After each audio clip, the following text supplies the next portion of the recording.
দামোদর থেকে জল তুলে এখান থেকে মোটা পাইপের মাধ্যমে সেই জল সরবরাহ করা হয় এবং দামোদরের উপরে এই পাইপকে ধরে রাখার জন্যই মোটা যে লোহার যে কাঠামো, সেই কাঠামোর উপর বা একটা ব্রিজের উপর দাঁড়িয়ে আছে বা এই ব্রিজের উপর রয়েছে এই পাইপগুলো। প্রায় 50-52টা গ্রাম তো আগে ছিল, এখন আরো থাকছে, মানে প্রায় লক্ষাধিক মানুষ মানে একটা অনিশ্চয়তার মধ্যে পড়ে গেল আজ থেকে।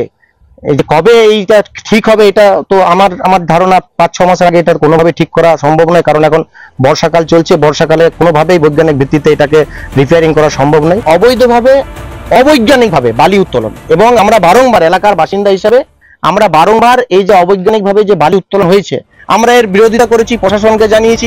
এই যে ব্রিজ অর্থাৎ পাইপ ঝুলন্ত অবস্থায় থাকা যে ব্রিজ, সেই ব্রিজ কতদিনে মেরামতি হবে এখনই বলা যাবে না। পিএইচির আধিকারিকরা এসছেন, তো দেখা যাক এটা পিএইচির যারা কর্মকর্তা আছে তারা এটা কিভাবে কি করে, সেটার সঙ্গে যেটা যা মানে মানুষ যাতে জল পায়, যে কর্পোরেশনের লক্ষ্য মানুষ যাতে প্রবলেমের মধ্যে না পড়ে।